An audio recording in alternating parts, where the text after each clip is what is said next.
My philosophy was, if I got the job here, I could almost treat it like a gap year. I grew up in the area where Rare's based. So Rare was always this kind of magical, almost Willy Wonka-esque place that somewhere local, and there's people in the supermarket who make all these games, and that just seemed like this phenomenally exciting thing to have something based so close. I remember seeing the first game I spent pocket money on, which was a game called Jetpack. Didn't know anything about the people that made it. You know, it just looked like an arcade game that ran on a Spectrum. The company were doing quite a lot of games at the same time, like literally it was just 1 or 2 people on a team. So when there was a team of maybe 30 people, 40 people, that actually meant you could actually produce quite a large number of games because the teams were so small. Rare has been a part of gaming and shaping player experiences for everyone that is into games. It's hard to be a gamer and not be touched by a Rare game somewhere along your gaming life. It was like just a little British company startup trying to make games for these and compete with the big boys, I guess. All the people that worked at Rare that made all those games haven't left. Like, you know, most of them are still in the studio. Most of them I get to work with every day. It did start to kind of feel like that rock star mentality of like, what are these games developers creating? What's the next game they're going to create? We were working on some prototype graphic hardware which became the ACM graphics technique that was used in Donkey Kong. And during one of Nintendo's visits, we showed them this demo. Nintendo had been really impressed by the technology of the graphics that we'd done, so they'd come to us and saying, can you create us a game using Donkey Kong that looks as good as that demo you've shown us? As soon as we had the kind of relationship with Nintendo and the additional capital, it allowed us to start taking more risks and doing more kind of our own games that we'd always wanted to do, inventing our own IPs. Conquer was good because it was movie parodies, and I'm a huge movie fan and TV shows and all that kind of stuff. So it was literally the best project for an animator because there's all these characters, all these movie parodies. On Star Fox Adventures, even on the N64 when we were doing the prototype, we had this notion of real time, night and day. And games hadn't done that at that point in time. Nobody noticed.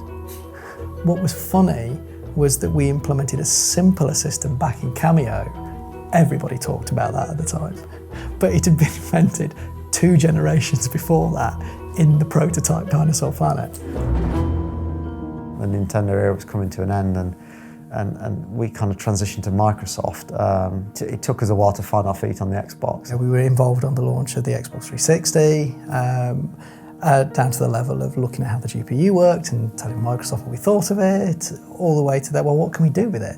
You end up doing different things with the gameplay in the game and taking a different direction because it's opened up the possibilities, and we're always looking for that.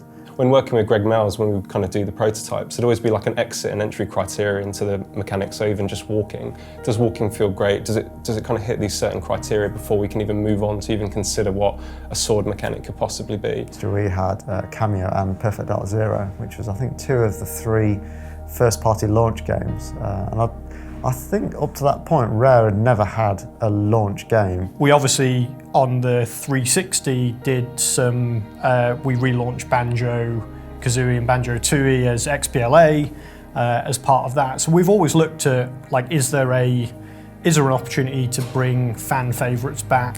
When we did Live and Reloaded, everybody thinks that's like just we ported it. We redid everything. The models, the textures, all the animations. There's over 2,000 animations on Conquer alone, let alone everybody else, and the cutscenes. And we redid everything from scratch, and we built the multiplayer. My first game when I worked here was Viva Pinata, Trouble in Paradise. But I came onto the Viva Pinata team just as Viva Pinata 1 had shipped. And my first week on team was basically me sat having to play Viva Pinata whilst all these kind of veterans of the game industry, all these names I'd seen like over the years kind of scrolling past in the credits, sat around, watched and gave their feedback. We're in a small handful of studios that can claim to have been in the industry from the start. We really strive for perfection in what we build, which is why back in the day we probably didn't release on time every time. But that's because we were always working on the projects to make them better and better, and we still do that to this day. We continually reinvent not only what we're making, what we want to make, how we make it. you know, how we structure the teams. I think, and you've always got to continue moving. The games are a reflection of the people that work on them. They come from the outlook on life that people have on the team. We take immense pride in always looking for a new way to do something, to never just do it the same as it's been done before. One of the things for me has always been that just Rare can just hone in on like any mechanic, any small kind of feature. They don't ever kind of treat things as just a checklist, right? We've got running working, we've got jumping working.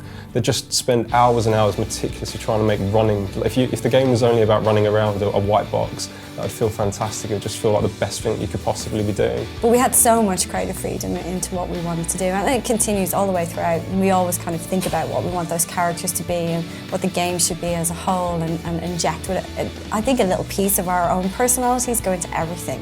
Whatever genre Rare's done, it's created these fantastic experiences that have turned genres on their head. What are we going to do that's going to take the art form on?